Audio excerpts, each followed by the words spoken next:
എല്ലാ ഒരുക്കങ്ങളും പൂർത്തിയാക്കി ഇങ്ങനെ കാത്തിരിക്കുകയാണ്. തിരുവാഭരണ ഘോഷയാത്ര ഇങ്ങനെ അങ്ങോട്ടേക്ക് എത്തിക്കൊണ്ടിരിക്കുന്നു. ഹരി ആ യാത്രയ്ക്കൊപ്പമുണ്ട്, കണ്ണൻ, അശ്വത്ത് എല്ലാവരും ഉണ്ട്. അപ്പോൾ സ്വാമി ശരണം തുടങ്ങിക്കോളൂ. എന്തൊക്കെയുണ്ട് അവിടെ വിശേഷങ്ങൾ?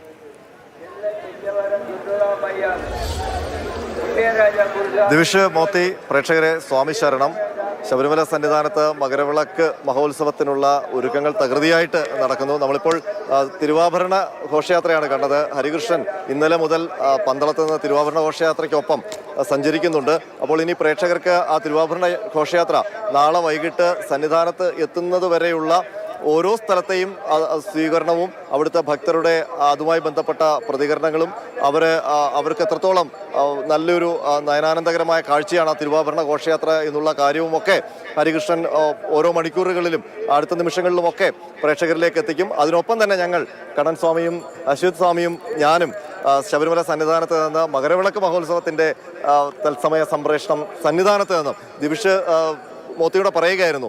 ഈ ശബരിമല സന്നിധാനത്ത് നടക്കുന്ന മകരവിളക്ക് മഹോത്സവം എത്രയോ ലക്ഷങ്ങൾ ഇവിടെ എത്താൻ പറ്റാതെ വീടുകളിലിരുന്ന് കാണുന്നുണ്ട്. അപ്പോൾ അവർക്ക് വേണ്ടിയാണ് മാതൃഭൂമി ന്യൂസ് ഈ സംവിധാനം മുഴുവൻ ഒരുക്കിയിരിക്കുന്നത്. ഏറ്റവും വിഷമമുള്ള ഒരാളെന്ന് പറയുന്നത് ദിവിഷ് ആയിരിക്കും. കാര്യം ദിവിഷിന് പല സമയങ്ങളിലും മകരവിളക്ക് സമയത്ത് ഇവിടെ എത്ര ആഗ്രഹിക്കുന്ന ഒരാളാണ്.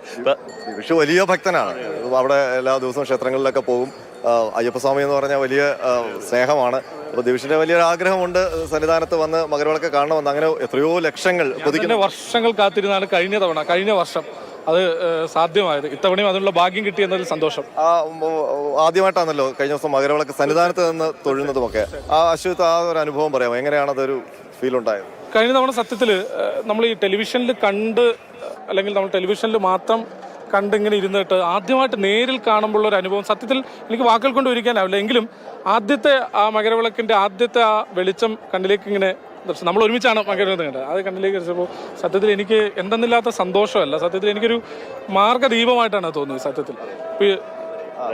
അതായത് മകരവിളക്ക് എന്ന് പറയുമ്പം ഇത്രയും തോളം ഭക്തന്മാർ ഇവിടെയൊക്കെ എത്തുന്നത് മകരവിളക്ക് കണ്ട് അല്ലെങ്കിൽ മകരജ്യോതി ദർശിച്ച് തിരിച്ചു പോയി കഴിഞ്ഞാൽ പിന്നീട് അവർക്ക് അവരുടെ ജീവിതത്തിലെ ഒരു വർഷം എന്ന് പറയുന്നത് ഏറ്റവും പ്രധാനപ്പെട്ട, അവർക്ക് ഒരു ബുദ്ധിമുട്ടും ഉണ്ടാവില്ല.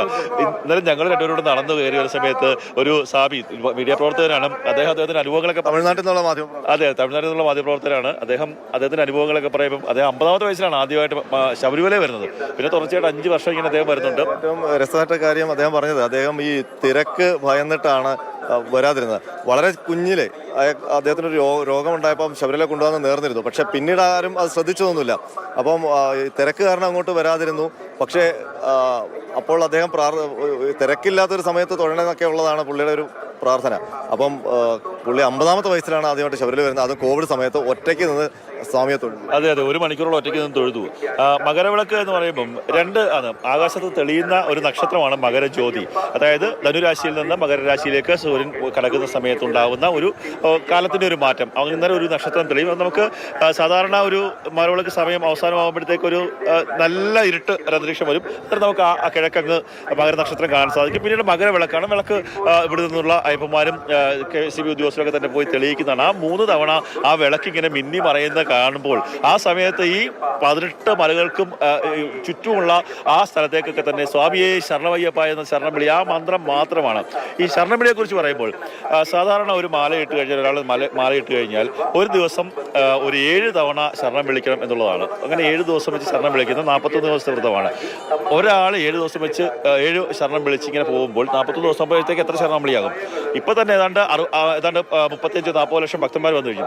അവരങ്ങനെ ശരണം വിളിക്കുമ്പോൾ എത്രത്തോളം ശരണമന്ത്രങ്ങൾ മുഴങ്ങുന്നില്ല. ഈ മകരവിളക്ക് ദിവസം ഇവിടെ നടക്കുന്ന ചടങ്ങുകളെല്ലാം നൂറ്റാണ്ടുകളായിട്ട് ഒരേപോലെ നടക്കുന്നതാണ്. തിരുവാഭരണ ഘോഷയാത്ര വരുന്നു, ചാർത്തുന്നു, ദീപാരാധന നടക്കുന്നു, മകരവിളക്ക് തെളിയുന്നു, അതിനിടയിൽ കൃഷ്ണപരുന്ത് വരുന്നു. ഇതെല്ലാം ഈ എത്ര കണ്ടാലും മതിവരാത്ത ഒരു കാഴ്ചയാണ്.